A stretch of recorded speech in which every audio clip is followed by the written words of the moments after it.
Debt-laden Tianjin Xingang ship heavy industry in China is reportedly planning to terminate all operations by the end of this month. Despite the recent recovery in shipbuilding orders in conjunction with the country's global leadership in the shipping sector, the company is undergoing closure. As reported by the Shanghai International Maritime Information Research Center, the shipyard is shutting down for the second time in its lifespan owing to heavy debts. Hello and welcome back to World of China. Today we're talking about the economic crisis of China's shipbuilding industry. New companies are going bankrupt. So stay tuned to know the full story and give this video a big thumbs up. And a friendly reminder, a small percent of our viewers subscribe to our channel. So if you like this video, consider subscribing. It's free and you can change your mind anytime. Shipyards in China will continue to lag behind their foreign rivals, as cumbersome financing conditions and prolonged excess capacity continue to crimp industry profits and push smaller shipyards out. This decision allows a lack of sufficient profits from operations during recent years. Tianjin announced that it has discharged its labor contracts with personnel and intends to close its operations and cease production by the end of the month. In 2017, the shipyard relocated its operations to focus on new ship construction of up to 500,000 ton, as well as a ship repair for vessels up to 300,000 ton. Tianjin could construct vessels up to approximately 1,000 feet in length. Established in 1940, the shipyard had previously filed for bankruptcy in 2000 due to unsuccessful company reforms. In 2001, Tianjin completed a restructuring of its operations. In June, Tianjin completed the construction of Global Mercy for Swedish company Stena Roro. Global Mercy, the world's largest civilian hospital vessel, is scheduled to initiate operations for Mercy ships next year. The contracts for this project were signed in 2013, and the laying of the keel was completed in 2015. Tianjin also finished the construction of two 210,000 DWT bulk carriers built for COSCO shipping bulk transportation. The ships will deliver it in May and June. The shipyard stated that the ships were designed with intelligent, green, environmentally friendly, energy-efficient, and dependable technology. According to sources, Tianjin's activities would likely be transferred to other divisions of China's state-owned China State Shipbuilding Corporation, which is also undergoing a makeover to improve performance. In Asia, shipyards these days rarely become extinct. They slightly change hands once the coffers run dry. In China, it has been announced that the debt-laden Tianjin Xingang ship heavy industry is to close as a corporate entity. The yard, founded 81 years ago, has already been through one bankruptcy process at the start of the century. The northern Chinese state-run facility is involved in both new builds and repair work and has a floating dry dock, 6 quays, and a graving dock among its huge working area. According to reports, the shipyard's operations are expected to be divided and transferred to other units of the state-owned China State Shipbuilding Corporation. Other state-run entities are expected to take over the shipyard, with Dalian Shipbuilding Industry Co., or DSIC, to run its shipbuilding division, and the Shanghai Shipbuilding taking over the repair side of the business. In both China and South Korea, many yards have been resuscitated under new owners in recent years.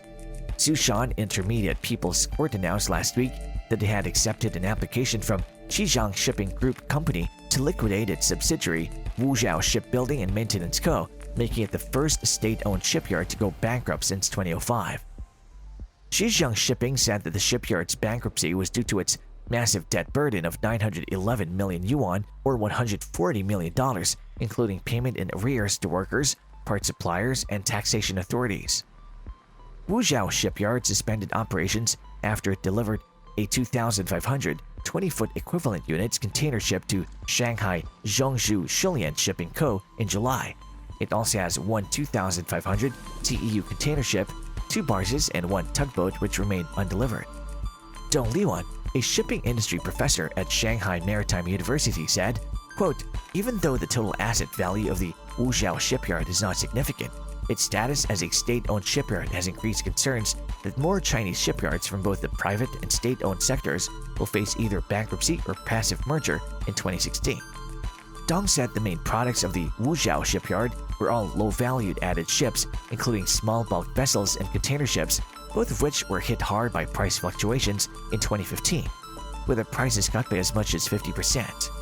As the Wuzhou shipyard's main assets are state-owned, land use rights, office buildings, and shipbuilding and maintenance facilities valued at around 534 million yuan. The court will appoint a receiver for the shipyard and convince a creditors meeting soon.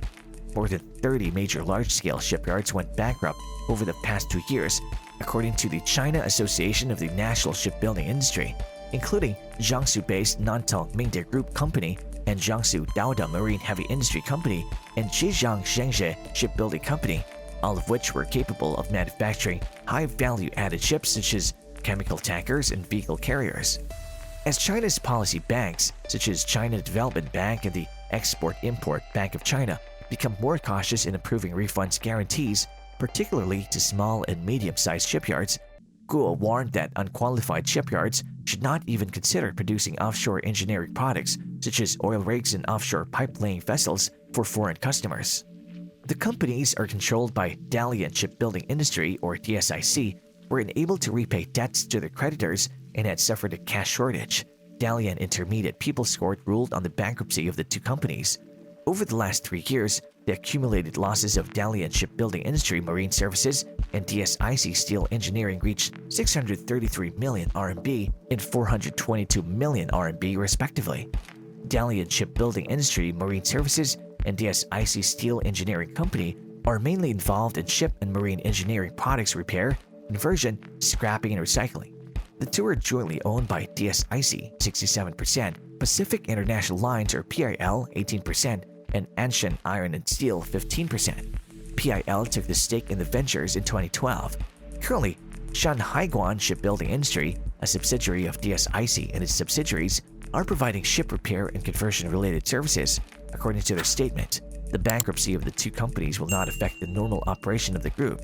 Chinese shipyards received orders for new vessels with a collective capacity of 23.58 deadweight tons between January and November 2015, accounting for 28.7% of the global market share.